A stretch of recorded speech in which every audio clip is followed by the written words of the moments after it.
Assalamualaikum warahmatullahi wabarakatuh. Kembali lagi di channel Istana Misteri. Untuk kisah yang akan saya bawakan kali ini yaitu sebuah kisah yang berjudul Ritual Pesugihan di Tanah Suci. Dan sebelum kita lanjut ke ceritanya, tekan dulu tombol like video ini dan jangan lupa tekan juga tombol subscribe channel ini. Nyalakan juga lonceng notifikasinya agar tidak ketinggalan cerita-cerita baru dari channel ini. Dan seperti apa untuk kisah kali ini? Langsung saja kita masuk ke ceritanya.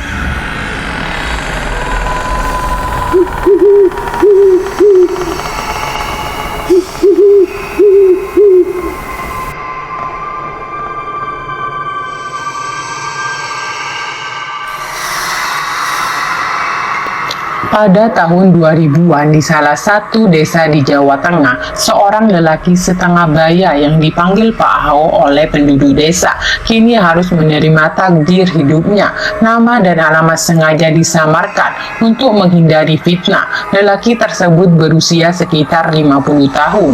Di akhir hayatnya, harta benda yang diperolehnya dengan susah payah tidak dapat membantunya. Sosok yang dahulu tampan dan gagah kini hanya terdiam dan terbaring. Saudara-saudaranya yang datang menjenguknya tidak mendapatkan jawaban apapun selain gelengan kepala dan erahan lirih yang hampir tidak terdengar. Suara itu sangat halus, hanya sayup-sayup terdengar, seakan-akan antara ada dan tiada. Erahan lirih tersebut menggambarkan derita dan rasa sakit yang tak tertahan. Ketampanan, kekayaan, dan segala atribut kehormatan yang dimiliki Haji Suryo seakan musnah dalam sekejap. Kini Haji Suryo hanya bisa tergolek tidak berdaya di atas tempat tidur, merenungi nasibnya. Batinnya berkecambuk, membayangkan dan menerka-nerka apa yang sebenarnya terjadi dengan dirinya, apa yang menimpanya dan kehidupan macam apa yang ia jalani saat ini. Dosa apa yang telah dirinya perbuat hingga menderita sakit yang membuat sepasang kakinya menjadi hitam legam, mengeluarkan bau amis dan menebarkan aroma busuk hingga radius 5 meter.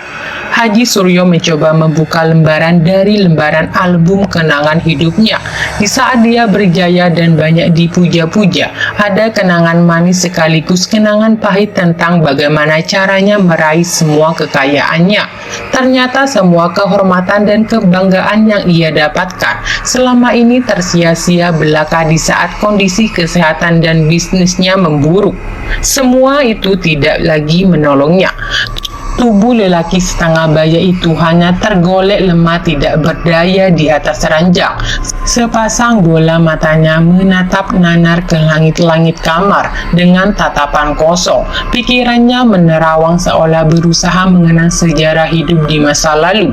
Lantas dosa dan kesalahan apa yang telah dilakukan oleh Haji Suryo hingga harus menerima derita dan nasa patah seseorang diri tanpa ditemani oleh keluarga yang dicintainya, anak dan istrinya yang seharusnya berada di sampingnya, menemani dan mendampinginya, malah memilih untuk pergi meninggalkannya dalam keterpurukan. Hanya Wak Kadim, pegawai setianya yang rela melayani dan merawat segala kebutuhan Haji Suryo. Sekelebat bayangan masa lalu terlintas dalam pikirannya, membuat dirinya tidak habis pikir.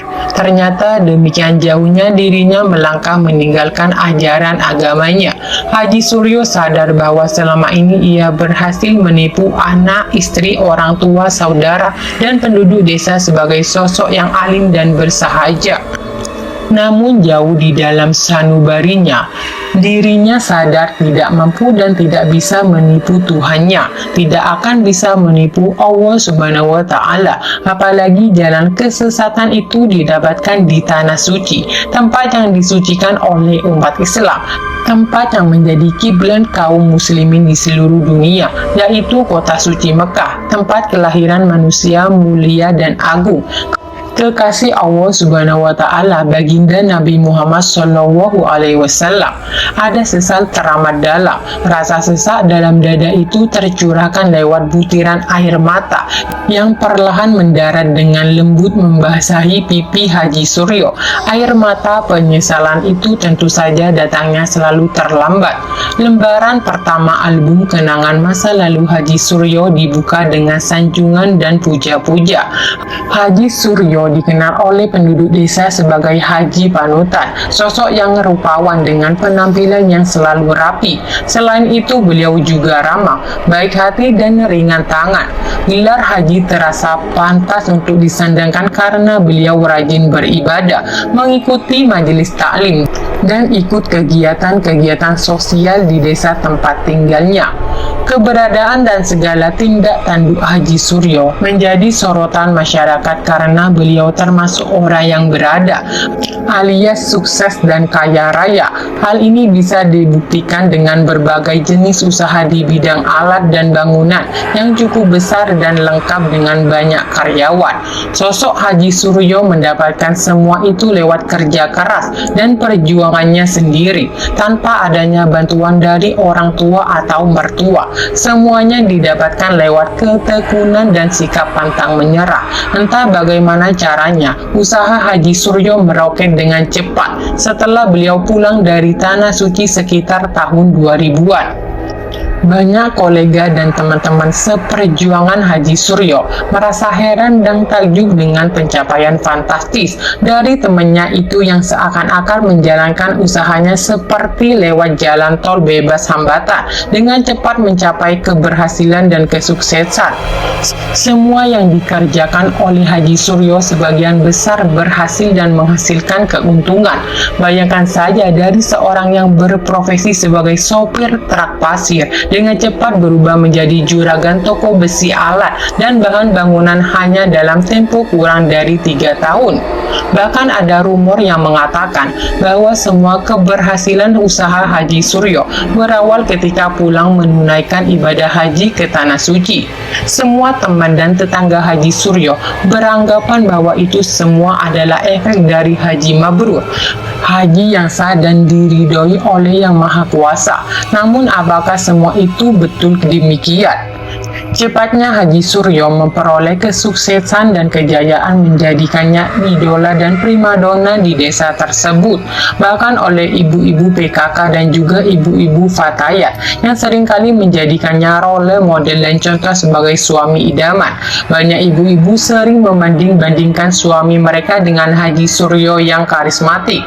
Para suami dan bapak-bapak hanya bisa menerima takdir saat dibanding-bandingkan oleh istrinya, karena mereka sadar diri bahwa bila dibandingkan dengan Haji Suryo, mereka memang bukan tandingannya.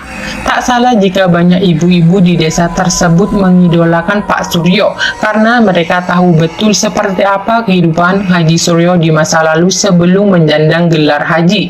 Haji Suryo sebelumnya hanyalah seorang supir truk pasir yang tugasnya mengangkut pasir dari galian di tepi sungai untuk dibawa ke depot bangunan yang memesan pasir. Upah yang diterima tergantung dari berapa banyaknya dirinya bekerja. Sering kali berkurang akibat berbagai kendala seperti truk mogok ataupun pungutan liar. Armada truk yang jadi tanggung jawab Suryo sudah masuk kategori kendaraan tua. Semua kerusakan menjadi tanggung jawab Suryo, dan dia harus melalui perdebatan panjang dengan juragannya untuk mendapatkan bantuan kecil dari biaya perbaikan. Meskipun keberatan dengan kebijakan juragan, keadaan dan kebutuhan mengharuskannya untuk tetap bekerja. Hal ini menjadikan Suryo jauh dari rasa syukur atas nikmat dan karunia yang diterimanya. Meskipun dikenal rajin beribadah, hatinya telah dibutakan oleh nafsu dunia yang mengharuskan dirinya untuk hidup kaya raya demi kenikmatan yang bersifat fana. Di rumah, Suryo rajin beribadah hanya karena diperintah oleh istrinya dan malu kepada anak-anaknya. Meskipun dicap sebagai lelaki baik dan saleh, sebenarnya Suryo seringkali sembunyi-sembunyi menghindari melaksanakan sholat 5 waktu.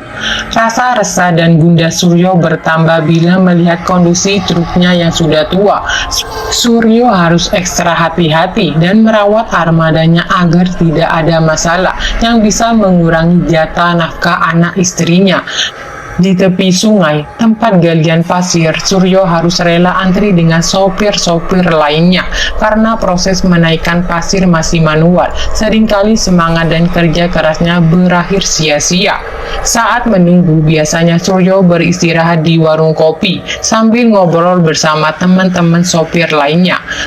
Suatu hari, lewat obrolan itulah ada salah satu teman sopir yang usianya sudah lanjut. Pak Eng mengatakan bahwa ada saudara dari istrinya yang dulunya hidup susah dan luntang-lantung. Namun setelah nekat melaksanakan ibadah haji, usahanya berjalan mulus tanpa hambatan dan kini sukses serta kaya raya. Teman-teman sopir lainnya menanggapi cerita itu dengan angin lalu, tetapi tidak dengan Suryo yang terlihat sangat tertarik dengan apa yang diucapkan oleh sahabatnya itu. Haji Suryo dengan segala kesuksesan dan kekayaannya yang diraih setelah menunaikan ibadah haji menjadi tokoh yang dihormati di desanya. Namun di balik semua pujian dan sanjungan dari tetangga dan teman-temannya, ada rasa penyesalan yang mendalam dalam hatinya. Sesal itu tercurah dalam air mata yang perlahan membasahi pipinya, menandakan betapa besar rasa penyesalan yang dirasakannya. Masa lalu Haji Suryo penuh dengan perjuangan keras. Dari seorang sopir truk pasir yang pendapatannya tidak menentu, ia berhasil meraih kesuksesan luar biasa setelah pulang dari Tanah Suci. Namun ada bisikan-bisikan dari para tetangga dan teman-temannya yang mengaitkan keberhasilannya dengan sesuatu yang lebih dari sekedar kerja keras dan ketekunan. Cerita tentang Pak Tony, seorang tetangga yang awalnya mengalami kegagalan beruntun dalam usahanya, namun mendadak sukses setelah menunaikan ibadah haji, menjadi inspirasi sekaligus misteri bagi Pak Suryo. Pak Tony yang awalnya merintis usaha dengan hutang bank dan mengalami kegagalan besar, kini hidup dalam kemewahan dan kemakmuran. Hal ini memicu rasa penasaran Suryo yang mendalam. Obrolan ringan di warung kopi bersama teman-temannya, terutama dengan Pak Ameng, memberikan Suryo sedikit gambaran tentang kemungkinan di balik kesuksesan mendadak Pak Tony. Namun hal itu justru menambah kegelisahan dan keinginan Suryo untuk mengetahui lebih lanjut tentang rahasia di balik perubahan drastis kehidupan Pak Tony. Suryo akhirnya memutuskan untuk mencari lebih tahu lanjut dengan meminta bantuan Pak Ameng untuk mempertemukannya dengan Haji Tony. Keinginan kuat untuk berubah nasib dan memberikan kehidupan yang lebih baik bagi anak dan istrinya membuat Suryo bertekad bulat. Meskipun Pak Ameng awalnya ragu dengan niat Suryo, tekad dan semangat yang ditunjukkan Suryo berhasil meyakinkannya. Di bawah pohon besar yang tersembunyi dari pandangan teman-teman sopir lainnya, Suryo mengungkapkan niat dengan tulus kepada Pak Ameng. Dengan harapan besar dan rasa putus asa yang mendalam, Suryo memohon agar Pak Ameng mau mempertemukannya dengan Haji Tony. Baginya ini adalah jalan satu-satunya untuk keluar dari kemiskinan dan memberikan kehidupan yang lebih baik bagi keluarganya. Pak Ameng meskipun awalnya ragu, akhirnya setuju untuk membantu Suryo. Ia tahu bahwa niat Suryo tulus dan sebagai sahabat ia merasa bertanggung jawab untuk membantu Suryo mencapai impiannya. Namun Pak Ameng juga memberikan peringatan kepada Suryo untuk tetap mempertahankan nilai-nilai kebaikan dan tidak tergoda oleh cara-cara tidak baik. Dengan segala persiapan dan rencana yang matang, Suryo siap untuk memulai perjalanan barunya. Ia berharap bahwa pertemuannya dengan Haji Tony akan memberikan jawaban atas segala kegelisahan dan harapannya. Bagi Suryo, ini bukan sekedar tentang kekayaan, tapi juga tentang memberikan kehidupan yang lebih baik dan bermakna bagi keluarganya. Kisah ini mencerminkan perjuangan manusia dalam mencari makna hidup dan kebahagiaan. Terlepas dari segala kesulitan dan tantangan, Suryo menunjukkan bahwa dengan tekad dan niat yang tulus, setiap orang memiliki kesempatan untuk merubah nasib dan mencapai impian mereka. Suryo merasa senang sekali setelah mendengar penjelasan dari Haji Tony. Ia merasa sudah menemukan jalan yang bisa membawa keluarganya keluar dari kemiskinan. Namun di sisi lain ada rasa yang masih menggelayut di hatinya, terutama karena ritual yang dijelaskan Haji Tony terdengar tidak lazim dan sedikit menakutkan. Suryo dan Pak Ameng pamit dari rumah Haji Tony dengan perasaan campur aduk. Sepanjang perjalanan pulang, Suryo terus berpikir tentang keputusan yang harus diambil. Ia benar-benar ingin mengubah nasibnya, tetapi cara yang ditawarkan Haji Tony mengharuskan melakukan sesuatu yang tidak biasa dan sedikit menyeramkan. Sesampai di rumah, Suryo merenung semalaman. Ia memikirkan segala kemungkinan dan resiko yang harus dihadapi. Namun keinginan kuat untuk memberikan kehidupan yang lebih baik bagi keluarganya mengalahkan segala keraguannya. Akhirnya Suryo memutuskan untuk mengikuti saran Haji Tony. Hari berikutnya, Suryo mulai menjual tanah warisan orang tuanya. Prosesnya berjalan lancar karena tanah tersebut berada di lokasi yang strategis. Dengan uang hasil penjualan tanah, Suryo segera mendaftarkan diri ke Biro Travel Haji yang direkomendasikan oleh Haji Tony. Meskipun biaya yang dibutuhkan lebih besar dari travel haji biasa, Suryo merasa yakin dengan keputusan yang diambilnya. Waktu terus berlalu dan akhirnya tiba saatnya bagi Suryo untuk berangkat haji. Sesuai dengan instruksi Haji Tony, Suryo mengikuti semua rukun haji dan ritual tambahan yang diatur oleh Biro Travel tersebut.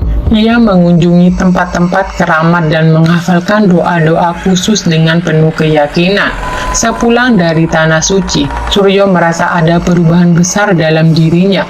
Ia merasa lebih tenang dan penuh keyakinan.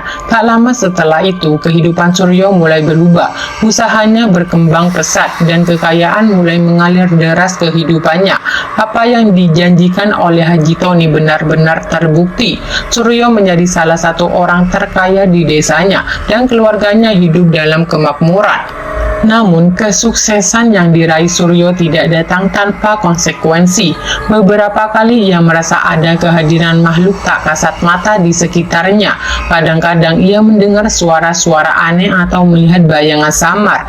Meskipun demikian, Suryo berusaha mengabaikannya dan tetap fokus pada usahanya. Suryo menyadari bahwa segala sesuatu ada harganya. Ia berterima kasih kepada Haji Tony atas bantuan dan bimbingannya.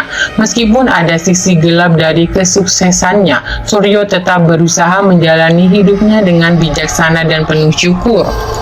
Kisah Suryo ini menjadikan pelajaran berharga bagi banyak orang. Kesuksesan dan kekayaan memang dapat diraih dengan berbagai cara, tapi penting untuk selalu mempertimbangkan nilai-nilai moral dan etika dalam setiap langkah yang diambil. Suryo telah menemukan jalannya sendiri, meskipun penuh liku dan tantangan, namun ia berusaha menjalani hidupnya dengan penuh tanggung jawab dan kebijaksanaan. Perubahan perilaku Wanti, istri Suryo, mulai mengkhawatirkan Suryo. Ia merasa ada yang salah, bukan hanya dengan istrinya, tetapi juga dengan dirinya sendiri. Meskipun kekayaan mengalir deras, kebahagiaan seakan semakin menjauh dari kehidupan mereka. Keanehan demi keanehan mulai muncul di rumah Suryo. Terkadang ia mendengar bisikan-bisikan aneh saat tengah malam atau merasakan ada kehadiran makhluk tak kasat mata. Suryo berusaha tetap fokus pada bisnisnya yang berkembang pesat. Ia terus menjalankan usahanya dengan tekun, tetapi perubahan sikap Wanti dan penolakan halus dari sahabatnya, Pak Ameng, terus mengganggu pikirannya. Setiap kali Suryo memberikan bantuan uang kepada Pak Ameng, sahabatnya selalu menolak dengan alasan yang berbeda-beda. Suryo kemudian teringat kata-kata Haji Tony tentang keberhasilan ritual bergantung pada keyakinan dan kepasrahan total. Ia mulai merasa bahwa ada sesuatu yang lebih besar dari sekedar kekayaan yang didapatnya. Suryo merasa perlu mencari tahu lebih dalam tentang ritual yang telah dijalaninya dan dampaknya terhadap kehidupannya sekarang. Suatu hari, Suryo memutuskan untuk bertemu dengan Haji Tony lagi. Ia menginginkan mendapatkan jawaban atas pertanyaan yang terus menghantuinya. Ketika bertemu, Suryo mengungkapkan semua kegelisahan dan keanehan yang dialami sejak pulang dari Tanah Suci. Haji Tony mendengarkan dengan seksama dan kemudian berkata, "Suryo, segala sesuatu ada harganya. Apa yang kamu dapatkan sekarang adalah hasil dari ritual yang kamu jalani. Namun, kamu juga harus siap dengan konsekuensinya. Kehadiran makhluk tak kasat mata dan perubahan sikap orang-orang di sekitarmu adalah bagian dari kesepakatan yang kamu buat saat menjalani ritual tersebut."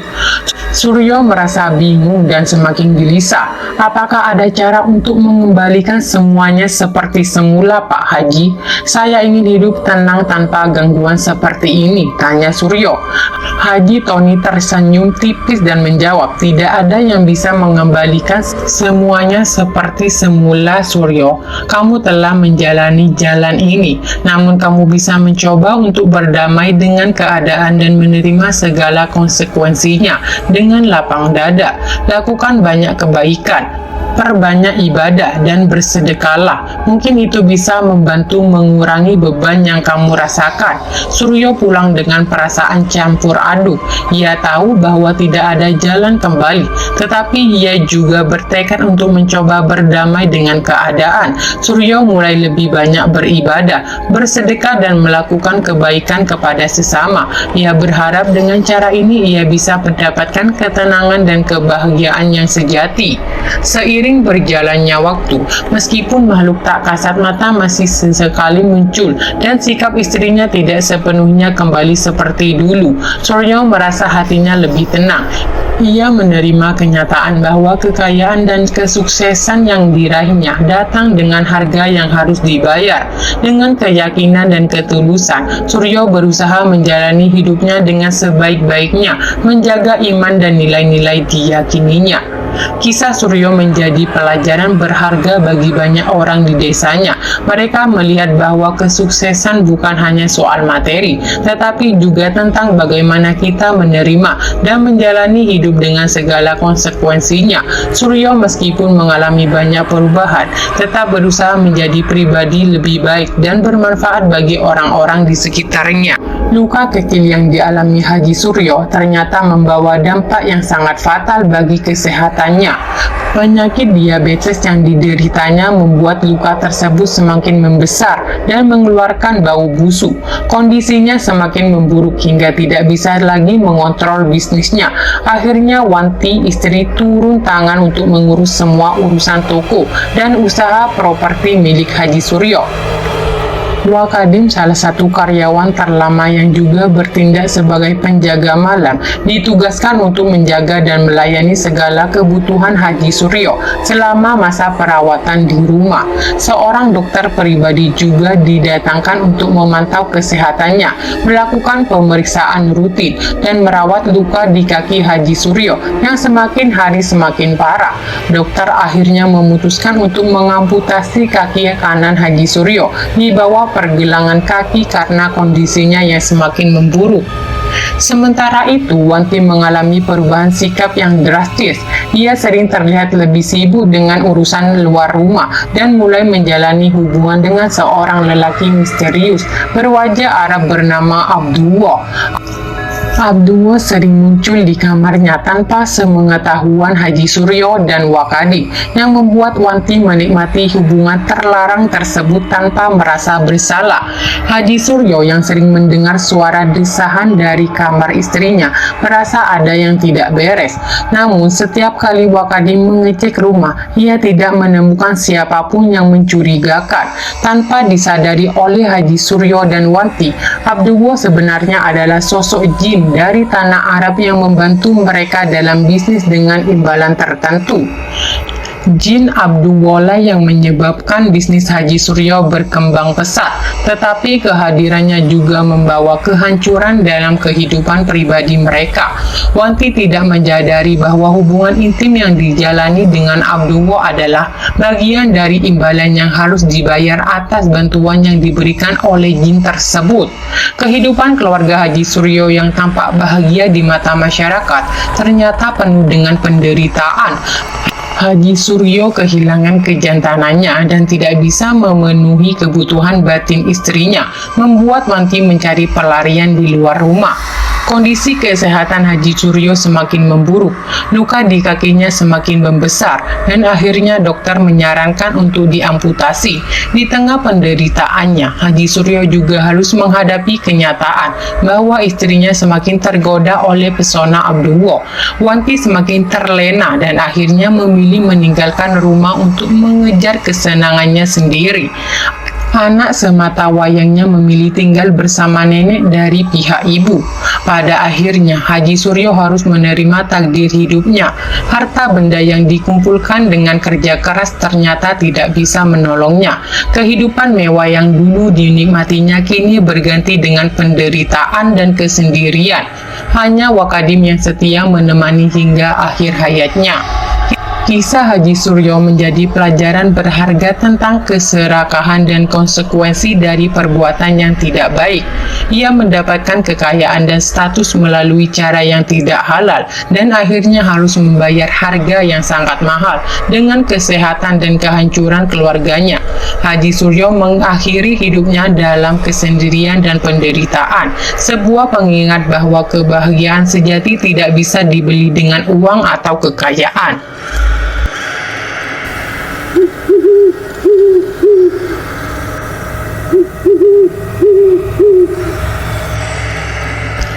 Baik teman-teman, sekian untuk kisah kali ini. Bagaimana menurut kalian tentang kisah ini?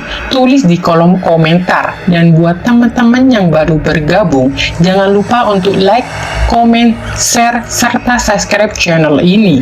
Dan nantikan kisah-kisah horor berikutnya tetap di channel Istana Misteri. Terima kasih. Wassalamualaikum warahmatullahi wabarakatuh.